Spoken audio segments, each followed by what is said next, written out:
কণ্ঠৰ জন্ম শতবাৰ্ষিকী উপলক্ষে 8 ছেপ্টেম্বৰত অসমলৈ আহিব প্ৰধানমন্ত্ৰী নৰেন্দ্ৰ মোদী। বিশ্ববৰেণ্য শিল্পীগৰাকীৰ কৰ্মৰাজি চিৰযুগমীয়া কৰিবলৈ ৰাজ্য চৰকাৰে লৈছে কেইবাটাও উদ্যোগ। বিশাল আয়োজনেৰে উদযাপন কৰা হ'ব সুধা কণ্ঠৰ জন্ম শতবাৰ্ষিকী। 8 ছেপ্টেম্বৰত অসমত প্ৰধানমন্ত্ৰী নৰেন্দ্ৰ মোদী ভাগ ল'ব সুধা কণ্ঠৰ জন্ম শতবাৰ্ষিকী। ভূপেন হাজৰিকাৰ নামেৰে নামকৰণ হ'ব ডিব্ৰুগড় বিমান বন্দৰ।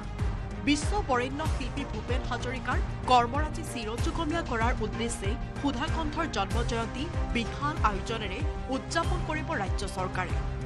8 ছেপ্টেম্বৰত অনুষ্ঠিত হ'বলগীয়া এই জন্ম জয়ন্তীৰ উদ্বোধনী অনুষ্ঠানত উপস্থিত থাকিব প্ৰধানমন্ত্ৰী নৰেন্দ্ৰ মোদী। এই জন্ম জয়ন্তীতে ভূপেন হাজৰিকাৰ নামেৰে নামকৰণ কৰা হ'ব ডিব্ৰুগড় বিমান বন্দৰ।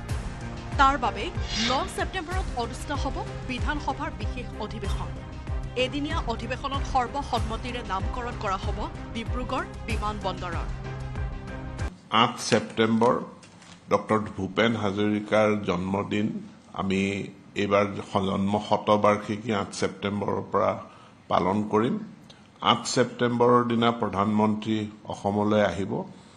9 ছেপ্টেম্বৰৰ দিনা এখন অসম বিধানসভাৰ বিশেষ অধিৱেশন অনুষ্ঠিত হ'ব ডক্টৰ ভূপেন হাজৰিকাৰ ওপৰত। তেখেতৰ কৰ্মৰাজি, তেখেতৰ সৃষ্টিক চিৰযুগমীয়া কৰাৰ কাৰণে, তেখেতৰ স্মৃতিক চিৰযুগমীয়া কৰাৰ কাৰণে এটা প্ৰস্তাৱ আছে যে ডিব্ৰুগড় বিমান বন্দৰক এটা ডক্টৰ ভূপেন হাজৰিকা বিমান বন্দৰ হিচাপে তাক নামকৰণ কৰা।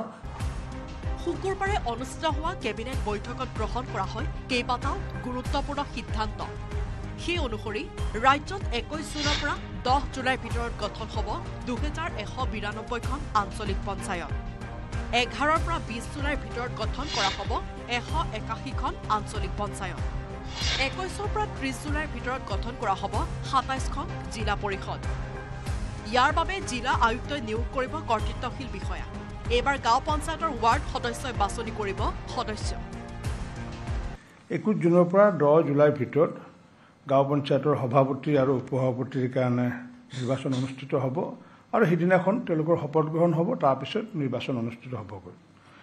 AP প্ৰেচিডেণ্ট বা AP ভাইচ প্ৰেচিডেণ্টৰ কাৰণে 11 জুলাইৰ পৰা 20 জুলাইৰ ভিতৰত তেওঁলোকক শপত গ্ৰহণ কৰাৰ লগতে তেওঁলোকক নিৰ্বাচিত কৰি তেওঁলোকক দায়িত্ব অৰ্পণ কৰিব।